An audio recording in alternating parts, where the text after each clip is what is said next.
Oh, magandang gabi sa inyong lahat. Magko-comment lang ako doon sa 18 Marin. Ang 18 Marin na yun, hindi yun lahat Marin. Ang apat doon ay civilian. Tapos yung isa doon sa mga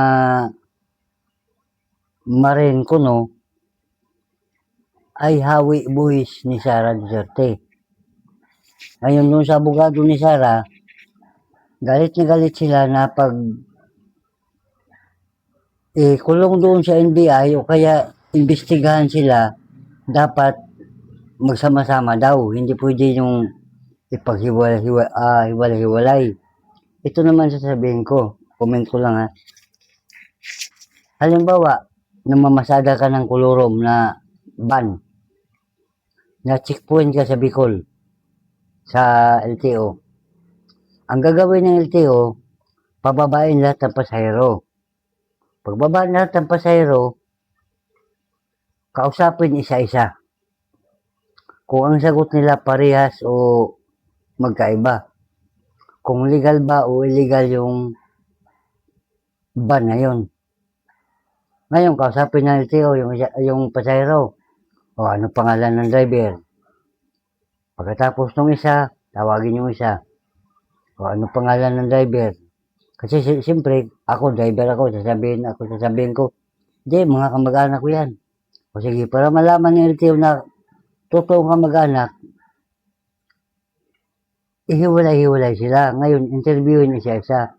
Kung parehas ba ang sagot. Ngayon, kung magkaiba ang sagot, ibig sabihin, kolorom ka. Ganon din yan, attorney Topacio. At saka yung isa, yung mga Duterte, kalimutan mo, Baligod. Ayaw ni Baligod na ipaghiwa-hiwalay yung mga ex-marin. Kasi mabubuking siya. Kasi sigurado ako 100%.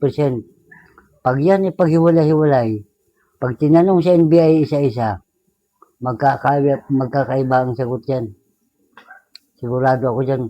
110% magkakaibang sagot dyan. Kaya mabubuking sila na, hoy, nandito na naman to. Gawa-gawa na naman to ng kasinungalingan para masira si Bongbong, para sabihin na si Sara ang nagsasabi ng totoo, baliktad. Attorney, abogado ka ba o gago? Ganun talaga yan, kahit naman siguro ako, hindi ako nakapag-college. Halimbawa, enforcer ako. Hinuli ko yung van. Pababain ko lahat ng pasahero. Pagkatapos, interviewin ko isa-isa. Ano pangalan ng driver? Ngayon, kung mali, kung iba-iba yung sagot nila, isa lang ibig sabihin, kolorom. Ganon din yung mga ex-marin. Attorney. Hoy, attorney, makinig ka. Ina mo ka. Makinig ka, attorney. Ganon din yan. Takot ka lang kasi mabuking, kaya gusto mo, sama-sama sila para gagawa sila ng kwento na ganito sasabihin natin na kailangan iisa lang para maniwala ang NBI. Attorney, panahon pa yan ni Kupong-Kupong. Magkano babayad sa iyo ng China? Oh. Ako sigurado ako, bayaran ka ng China, attorney. Attorney, Baligod o Baligad? Yung kupal na attorney. Oh. Pati ikaw, Topacio. Oh. Magkano babayad sa inyo ng China? Ako sigurado ako.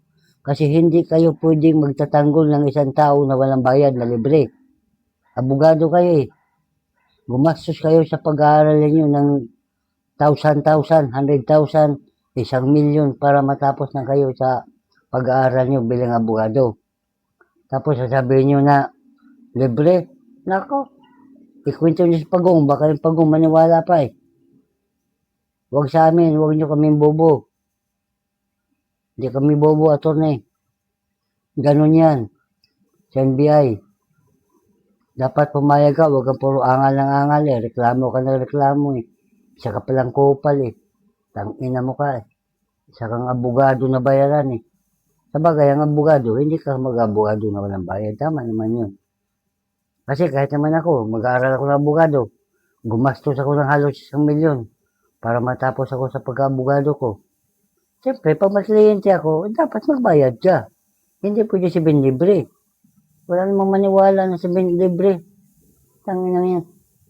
Libre, nag-aaral ako, gumastos mga magulang ko sa akin ng milyon para matapos ako sa pagka-abogado.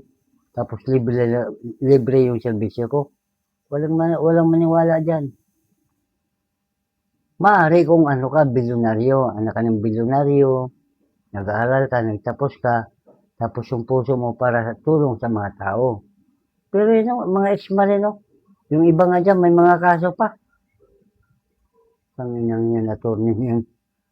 Baligod, kupal ka, o pakyo ka, tangina mo ka. Tarantado, isa kang bayaran na abogado. Dapat i-disbar ka na. Kasama si Topacio at saka si Kubita.